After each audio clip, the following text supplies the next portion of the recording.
varian Prestige Honda Sensing yang dulu pernah kita review. Ini adalah BRV varian atau varian tengahnya.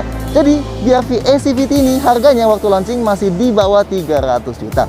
Bedanya lumayan jauh tuh sama yang varian paling atas, hampir 40 juta. Tapi bedanya apa aja sih sama yang varian Prestige Honda Sensing? Buat detailnya, simak di 10 hal pertama dari Honda BRV E.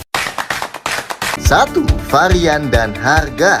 Kayak yang tadi kita bilang, BRV varian E ini yang bertransmisi CVT harganya masih tepat banget di bawah 300 juta. Sedangkan varian Prestige with Honda Sensing yang pernah kita videoin sebelumnya harganya 40 juta lebih mahal. Kita urutin dulu ya variannya. Paling bawah ada S manual yang harga on the road Jakartanya 275 jutaan. Atasnya ada E manual dan CVT. Atasnya ada Prestige CVT yang udah tembus 321 jutaan. Dan paling atas Prestige with Honda Sensing CVT yang ready for it, harganya tembus 339 jutaan. Oke, kita tahu kalian pasti mau teriak, mahal banget, Expander baru aja paling mahal cuma 270 jutaan, Veloz baru aja cuma 290 jutaan. Kenapa BRV mahal sendiri sih? Pertama, Expander baru, Expander Cross baru, Avanza baru, Veloz baru, Xenia baru, semua ini masih dapat diskon PPNBM 100%. Karena mobil-mobil ini udah mulai dijual di tahun ini juga. Sedangkan BRV baru mulai dijual di tahun 2022, yang artinya nggak dapat diskon PPNBM.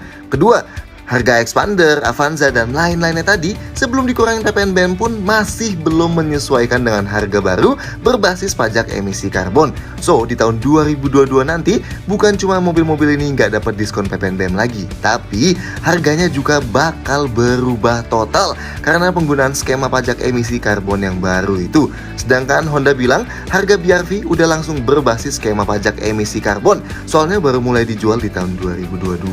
So, apakah BRV ini pantas dibilang mahal atau enggak? Sebenarnya kita baru bisa nunggu pas nanti harga kompetitornya udah disesuaikan ulang di tahun 2022. Sebelum muncul ya kita tunggu aja lah ya. 2. Mesin 1500 cc. Soal mesin sih, BRV varian E ini sama aja kayak yang varian Prestige yang pernah kita review. Mesin 1500 cc yang baru yang kayak dipakai di City Hatchback juga. DOHC tenaganya 119 HP atau 121 PS dan torsinya 145 Nm. Yes, dibanding setiap kompetitornya, angka di BRV ini tetap jadi yang paling tinggi. Nah, varian E jadi satu-satunya varian yang bisa kalian pilih mau transmisi manual 6 kecepatan atau CVT. CVT-nya kayak di City Hatchback juga sih, nanti ada feel upshift-nya. Jadi ngasih rasa lebih natural dan gak ngeden kayak sapi kalau kita lagi kick down. Dan kayak setiap kompetitor kelas low MPV dan low SUV sekarang, kecuali Rush Terios, BRV ini juga berpenggerak roda depan. 3. Eksterior sedikit lebih simple. Sebenarnya tampilan luar BRV varian E ini mirip banget sama yang varian Prestige. Bedanya cuma ada 5 titik malah tepatnya. Pertama, grill di bawah krom besar depannya itu hitam doff. Kalau di Prestige kan hitam gloss ya. Terus kedua, velgnya di E 16 inci dan single tone dengan ban 215/60 R16 ini. Simpel banget sih ya, bentuknya emang jadi kayak di mobil jadul gitu. Kalau di Prestige kan 17 inci dual tone ya. Yang ketiga, di samping bawah di side skirts di E hitam gini aja warnanya. Di Prestige kan silver-silver gitu ya. Yang keempat, handle pintunya di E sewarna body, kalau di Prestige kan chrome. Dan yang kelima, spion kirinya kalau di Prestige Honda Sensing ada jendolannya, karena ada lane watch-nya. Di BRV E polos aja. Sisanya sama aja sih. Apa-apa? Mau didetailin juga? Ya udah, nih. Depannya pakai bahasa barunya Honda yang kayak di Odyssey baru dengan lampu yang lebih sipit dan ditembus grill chrome panjangnya itu. Sedangkan grill radiatornya terpisah sama housing fog lampnya yang dikasih aksen L kebalik juga. Detail lampunya di nomor 4 ya. Sampingnya pasti kelihatan ya karakter khasnya BRV lama kalau lihat di jendela belakang pilar C-nya itu. Meski sekarang dia tanpa lekukan aneh di baris kedua kayak di BRV lama. Garis bodinya jadi tegas ya, kelihatan tuh memanjang dari lampu belakang sampai ke fender depan. Nah, kayak MPV-MPV yang mau jadi SUV juga, bagian bawahnya BRV full dilapis sama cladding plastik hitam doff gini. Dan ngomong hitam doff, pilar B-nya juga hitam doff ya. Dan list jendelanya nggak ada krom-kroman. Ada tambahan roof rail kecilnya kayak gini nih. Belakangnya ini titik yang persis sih sama varian Prestige, kecuali di emblemnya. Kayak yang kita bilang di review yang Prestige, somehow dari sini kelihatan lebih slim ya dibanding di BRV lama. Mungkin efek dari kedua lampunya yang sekarang nggak lagi disambungin list reflektor atau list chrome gitulah. Oh, dan bentuk lampunya kayak di City Hatchback nih ya. Ada reflektor horizontal di panel hitam terbawahnya itu, dan ada panel silvernya di tengahnya. Sedangkan knalpotnya ngumpet di bawah kanan, dan ada spoiler nanggung plus antena model sirip hiu gini. 4. Detail lampu. Lampu BRV varian E nggak ada bedanya sama varian Prestige. Bener-bener sama persis. Lampu depannya, diarelnya LED di paling atas, lampu besar dan lampu jauhnya LED kayak di City Hatchback, lampu sainnya halogen dan fog lampnya LED. Nice.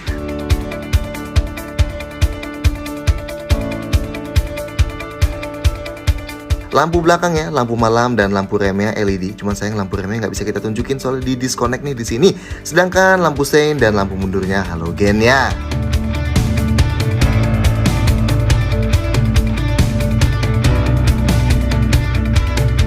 5. Fitur cukup banyak. Kalau kalian bandingin sama fitur BRV E yang zaman dulu, jelas yang baru ini jadi jauh lebih banyak. Tapi ya kalau dibandingin sama varian Prestige yang sekarang, emang cukup banyak yang nggak ada di sini. Kita mulai dari yang beda-beda dulu aja ya. Inputnya di depan sini hanya ada satu power outlet aja, sedangkan sebelahnya kosong. Kalau yang di Prestige kan ada 2 USB port lagi tuh di depan sini. Nah sebenarnya yang di E tetap ada satu USB port, tapi dia pindah ke head unitnya gini ya. Nah di baris kedua tetap ada satu power outlet gini, sedangkan yang baris ketiga jadi nggak ada ya. Beda sama di Prestige yang ada. Lanjut, setirnya yang sebelah kiri jadi buat kontrol audio aja. Beda sama di Prestige yang ada voice command dan telefoninya. Sedangkan yang sebelah kanan jadi buat kontrol aja. Kalau di Prestige Honda Sensing kan ada adaptive cruise-nya tuh ya. Lampunya juga beda.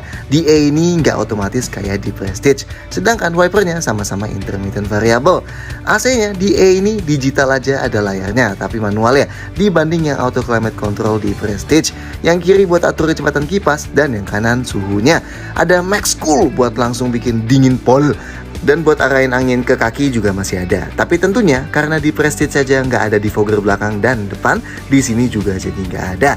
Double blowernya sama ya, 3 ventilasi dan 3 level kipas. Spionnya di E bisa lipat elektrik, tapi manual aja, alias baru kelipat kalau kita pencet. Jadi dia nggak otomatis kelipat pas kekunci kayak di varian Prestige ya.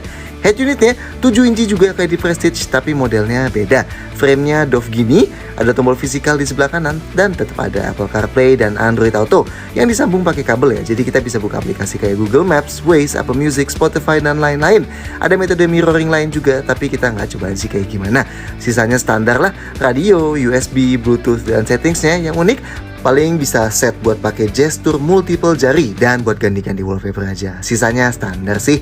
MID-nya 5 inci full color juga kayak di Prestige, tapi bedanya nggak ada indikator active safety-nya dan ada beberapa settings yang hilang. Ada indikator pintu individualnya, terus bisa atur brightness pakai tuas kecil di atas kanan.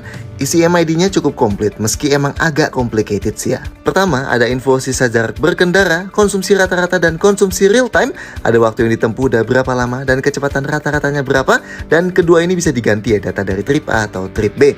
Selanjutnya settings buat atur jam, buat atur kapan trip A ke reset sendiri dan kapan trip B ke reset sendiri, buat atur volume alarm, buat atur pengingat jok penumpang, buat atur satuan unit konsumsi BBM-nya apa, buat atur suara bunyi bip kunci mobilnya dan mati nyalain kedap-kedip lampu kalau kita kunci mobilnya, buat mati nyalain fitur remote start, settings perlampuan buat set lampu kabin mobil matinya berapa lama, buat otomatis matiin lampu depan setelah berapa lama, bisa atur pintunya kekunci otomatisnya kapan dan juga kebuka kuncinya otomatis kapan, mati nyalain walkaway lock, atur kekunci balik lagi kapan kalau udah dibuka kuncinya tapi pintunya nggak dibuka-buka, dan terakhir bisa atur beberapa indikator yang mau ditampilin di MID apa aja. Sisanya sama nih kayak yang di varian Prestige. Di varian E ini juga udah dapat remote engine start. Jadi kita bisa nyalain mesin mobilnya dari luar mobil cuma pakai remote-nya aja. Cukup klik tombol kunci dan klik plus tahan tombol paling bawah ini sekitar 5 detik dan nanti mesinnya nyala.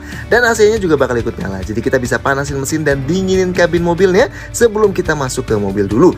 Mesinnya bakal mati lagi kalau nggak kita samperin setelah nyala 10 menit. Atau bisa klik tombol yang di bawah lagi buat matiin lagi. Dan mobil juga masih dalam keadaan terkunci ya pas kita remote start. Jadi tetap butuh orang buat bawa kunci kalau kita mau jalanin mobilnya. Oke lah, ada passive keyless entry. Kuncinya kayak gini nih. Jadi kalau mobilnya kita kunci, remote-nya tinggal dikantongin aja, deketin mobilnya dan kita tinggal grab bagian dalam handle pintunya ini dan kuncinya kebuka. Kalau mau kunci lagi, tinggal klik tombol hitam di handle-nya ini aja. Tentunya ada tombol start stop mesin. Ada walkway lock juga nih. Jadi kalau kita habis matiin mesin mobil, pas kita tutup pintu driver dan menjauh dari mobilnya sambil bawa kuncinya, mobilnya bakal otomatis kekunci sendiri. Jadi kita bisa nggak usah klik tombol apa-apa buat kunci mobilnya. Mantap. Dan ini bisa dimatiin dari MID-nya ya. Dan jendela yang auto up down cuma sisi driver aja. 6. Safety cukup. Oke, kalau di varian tertinggi yang kita videoin sebelumnya, fitur keselamatannya termasuk impresif karena ada fitur safety aktif yang disebut Honda Sensing-nya. Well, di varian E ini nggak ada ya. Di sini fitur safety-nya termasuk cukup aja. Airbag-nya dulu, di varian E ini ada 4 ya. 2 airbag depan dan 2 airbag samping yang ada di samping jok depan. Jadi dia kehilangan 2 airbag pilar yang ada di varian Prestige. Tapi ini aja udah lebih baik dibanding Expander atau XL7 lah. Lanjut, rem depannya cakram ventilasi, tapi sayangnya rem belakangnya masih teromol. Sistem rem ABS, EBD, dan brake assist tentunya komplit ya. Stability control juga tetap ada nih. Bahkan ini sebenarnya ada dari varian S segala loh. Oke juga ya. Ada hill start assist juga yang bisa nahan mobilnya di tanjakan beberapa detik pas kaki kita pindah dari pedal rem ke pedal gasnya. Sensor parkir di belakang ada 4 titik nih. Meski modelnya masih yang belum terintegrasi sih ya, jadi lebih nonjol-nonjol gini. Kamera mundur juga ada, cuman sayangnya karena rem di unit ini lagi dinonaktifin, jadi kita nggak bisa masuk gigi mundur buat lihat gambarnya. Dan ada dudukan ISOFIX buat jok bayi di baris kedua. 7. Interior lebih simple. Secara desain jelas interior BRV varian E nggak ada bedanya sama yang varian Prestige. Bedanya cuma di permainan warna dan permainan bahan dan apa yang didapat dan nggak didapat. Yang emang overall ngebuat interior di BRV E ini terkesan lebih simple dan menurut kita berasa kurang proper ya buat yang harga 300 juta gini. Beda yang pertama, warna dashboard dan jok BRV E ini emang warna hitam juga, tapi warna pilar dan plafonnya jadi abu-abu muda gini. Nah, menurut kita sih malah ngasih efek lebih lega ya. Tapi ya orang Indonesia sekarang kayaknya banyak yang lebih suka kalau full hitam biar lebih sporty. Mungkin keluarga sporty kali. Lanjut, yang di dashboard sebelah kiri di BRV E yang panel pancangnya itu jadi pakai warna silver dan tengahnya hanya plastik polos saja. Kalau di BRV Prestige kan piano black dan tengahnya dikasih lapis kulit-kulitan tuh. Begitu juga di setirnya. Di varian E ini lebih polos karena lingkarnya nggak dilapis kulit. Dan tema ini berlanjut sampai ke pintu. Di BRV E ini tengahnya sama sekali nggak dikasih lapisan kulit atau kain apapun. Dan begitu juga sandaran tangan di pintunya. Full plastik semua. Jadi terkesan jauh lebih sederhana ya dibanding di Prestige yang ada kulit-kulitannya. Begitu juga yang di pintu belakangnya sama polosnya full plastik semua. Dan juga dia tanpa list silver ya di bagian atasnya. Oh, dan persis di tengah dashboardnya kita kurang suka nih. Meski panel piano blacknya dipertahankan, tapi kenapa head unitnya harus dibuat doff gitu ya frame-nya. Jadinya agak kurang nyambung dibanding di Prestige yang full gloss gitu. Tapi ya minimal, meskipun di BRV E ini USB port yang di bawah dihilangkan, tapi nggak disisain spot kosong gitu. Jadi bener-bener dicabut dan bikin lebih polos gini overall. Oke lah. Lanjut, jok di varian E pakai bahan kain ya. Warnanya juga tetap hitam. Nah, yang di baris kedua, ubahan joknya lebih banyak. Selain bahannya jadi kain juga, di tengahnya jadi nggak ada armrestnya. Makanya kelihatan lebih polos. Oh, dan di balik jok depan juga, yang di sebelah kanan jadi nggak ada kantongnya tuh. Sedangkan yang kiri tetap dengan 3 kantong gini. Nah, jok paling belakang sama ya dengan model flat folding 50-50. Cuma dengan bahan kain aja. Oke, detailnya juga banyak yang beda nih. Sun visornya misalnya, di varian E ini cuma yang sebelah kiri aja yang ada kacanya. Dan itu pun tanpa cover atau lampu kayak di varian Prestige. Yang sebelah kanannya polos aja kosong. Lampu kabin depan, kalau di Prestige ada 2, di E cuma 1 halogen gini aja. Sedangkan lampu kabin tengah sama ya, tetap 1 halogen. Pegangan tangannya juga beda nih. Yang depan di E cuma ada di penumpang depan aja, yang driver kosong dibanding di Prestige yang ada di driver juga. Yang tengah sama-sama model lipat dan ada gantungan baju di yang sisi kanan aja. Nah, yang baris ketiga, di varian E nggak ada pegangan tangannya sama sekali. Kalau yang di Prestige kan masih ada tuh ya. Sedangkan spion tengah sama ya, model day and night manual. Alias kalau silau tinggal dicetekin aja. Gimana menurut kalian? Kalau dari segi interior aja, apakah varian E ini udah cukup atau mending loncat ke Prestige kalian? 8. Konfigurasi jok. Oke, sekarang kita cobain masuk dan duduk ya. Pintu depannya masih agak mirip sama BRV lama sih. Termasuk cukup ringan di kelas ini kalau dibanding sama Expander gitu. Ya mirip-mirip Veloz baru lah. Sedangkan sudut bukanya termasuk lebar dan buat napak ke dalamnya jadi berasa lebih tinggi dibanding di BRV sebelumnya. Masih cukup gampang sih tapi dibanding naik ke Expander Cross atau Rush Terios. Posisi duduknya kalau kita set ke yang paling rendah sebenarnya termasuk cukup rendah dibanding low SUV lainnya kayak Expander Cross atau Rush Terios gitu. Tapi ini malah menurut kita ngasih feel bergendara yang lebih ergonomis dibanding tinggi berlebihan gitu. Dan visibilitas keluar termasuk sangat baik sih, meskipun gak sejelas dari expander ya. Pengaturan jok driver selain slide dan recline bisa juga dinaik turunin ketinggiannya, sedangkan penumpang depan hanya slide dan recline aja. Headrestnya hanya bisa naik turun ya, tapi posisinya udah termasuk sangat ergonomis buat sandaran sambil nyetir, kepala kita nggak ngedanga, dan sisa ruang kepalanya masih sangat luas. Nice. Buat sandaran tangan di tengah udah dikasih konsol tengah yang kecil gini yang dilapis kain, cukup empuk dan dibuatin lubang di tengah buat pegang rem tangan gini nih. Tapi emang kurang panjang ya buat sandarin tangan sambil pegang setir. Sedangkan yang di pintu, sayangnya yang di E masih plastik, jadi keras buat sandarin tangan kita nih. Seatbeltnya nggak bisa diatur naik turun, setirnya juga hanya bisa tilt aja atau naik turun aja. Sayang ya, di saat kompetitornya mulai pada bisa teleskopik, di sini masih tilt aja. Buat sandaran kaki kiri driver udah dikasih gundukan dan pad plastik ini. Sekarang kita ke belakang. Pintu belakangnya berasa lebih berat nih dibanding yang di depan karena lebih gede. Sudut bukanya nggak selebar yang di depan, tapi nggak masalah karena ukurannya besar, jadi masuknya tetap gampang. Dan karena bentuk atapnya nggak aneh-aneh, jadi masuknya nggak perlu nunduk juga. Oke, posisi duduk di baris kedua sini lebih tinggi dibanding di depannya. Sama feel juga lega nih, kita suka karena kacanya ini panjang. Jok ini bisa digeser maju mundur. Ini kalau kita geser paling maju, ruang kakinya udah sempit tapi masih muat. Kalau dimundurin mentok segini, termasuk luas tapi nggak seluas di Expander, XL7 atau Veloz baru ya. Nah, ruang buat gerak sepatu kita sih termasuk aman banget ini, lega banget. Oke lah, headrestnya adjustable di ketiga sisinya, dan ruang kepalanya luar biasa aman ya, masih lega banget. Sudut sandaran jok tengah sini bisa kita ubah pakai tuas di samping, dari yang tegaknya segini sampai yang paling rebahnya segini. Dia nggak sampai tiduran ya, tapi udah relax banget sih. Buat sandaran tangan di pintu plastik aja ya, jadi keras juga. Dan nggak kayak di varian Prestige, di varian E ini nggak ada armrest tengahnya. Oke, kalau mau duduk bertiga, nampaknya termasuk gampang karena konsol tengahnya nggak intrusif banget. Di tengah lantainya tetap ada gundukan kecil, kaki kita sih bisa di tengah sini, tapi enakan di kiri kanannya sih. Dudukannya masih cukup empuk dan rendah. Nah, karena sandarannya nggak ada armrest, jadi masih empuk dan nggak terlalu maju dibanding kiri kanannya ya. Jadi masih enak nih di sini. Dan karena ada headrestnya juga, jadi kepala kita nggak ngedanga, dan seatbelt di tengah sini juga pakai 3 titik yang dari atas. Oke, sekarang kita ke yang paling belakang. Nah, buat ke paling belakang, kalau dari sebelah kiri sini kita tinggal tarik aja tuas ini, dan nanti joknya bakal one touch tumble alias langsung mental ke depan gini. Jadi kita bisa lewat buat ke belakang. Sedangkan kalau dari sebelah kanan prosesnya sama, tapi yang kebuka dia langsung 2 jok ya, yang tengah dan yang kanannya. Oke, di paling belakang dudukan joknya cukup dekat sama lantainya. Jadi kalau orang dewasa setinggi 173 cm kayak kita, sudut pahanya masih agak naik gini nih, dan ini jelas bakal bikin pegel kalau buat perjalanan jauh. Tentunya ada headrest adjustable-nya ya. Sudut rebahan jok paling belakang sini masih bisa diubah nih, dan ini bagian bawahnya ikut gerak kalau kita ubah sudut recline-nya dari paling tegaknya segini dan paling rebahnya segini. Termasuk relax loh ini buat ukuran jok baris ketiga. Tapi ruang kepalanya emang udah mepet banget meski ada sisa sedikit sih. Oke, ruang kakinya ini kalau jok tengah dibuat paling maju masih super luas, dan ini kalau dibuat paling mundur yang ternyata masih ada sisa juga nih.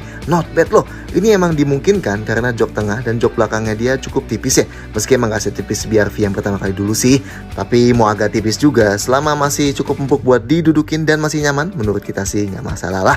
Dan kali ini ruang buat gerak sepatunya juga sedikit lebih lega ya. Nah, buat sandarin tangannya juga enak nih, lebar meskipun plastik ya, jadi keras.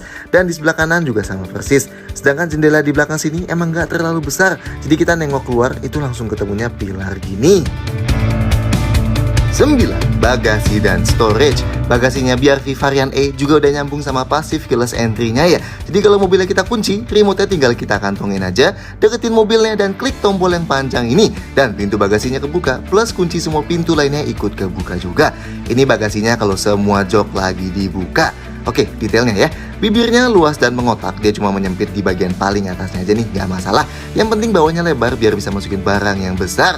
Jarak bibir bagasi dari tanah sekarang jadi lebih tinggi ya, karena overall ground clearance-nya naik, jadi buat angkat barang berat banget dari bawah sedikit lebih PR. Enaknya jeda lantai dari bibirnya rendah banget nih, jadi kalau kita keluarin barang dari dalam, angkatnya nggak sulit-sulit. Oke, di sebelah kiri nggak ada apa-apa, di sebelah kanan ada tempat buat toolkit nih.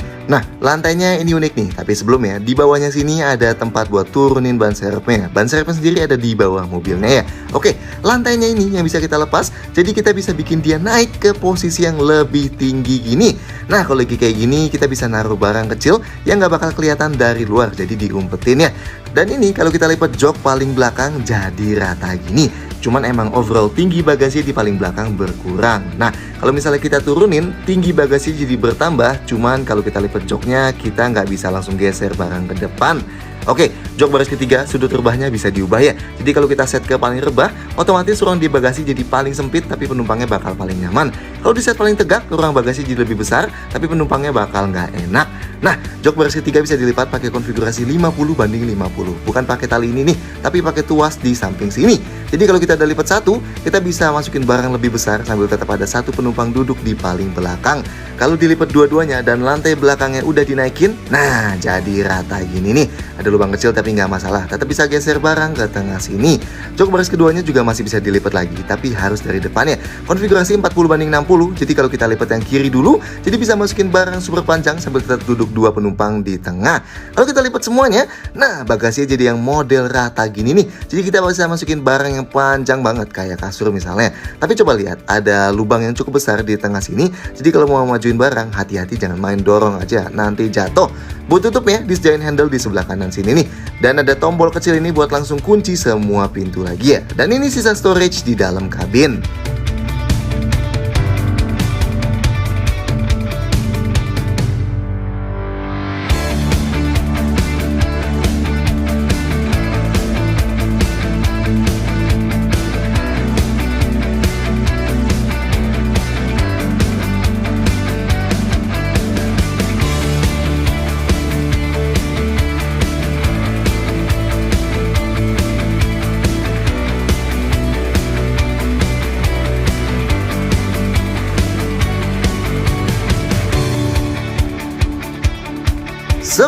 Detail-detail lain. Oke, BRV-A ini sama kayak BRV yang prestis juga, langsung dirakit lokal ya di pabrik Honda Indonesia di Karawang.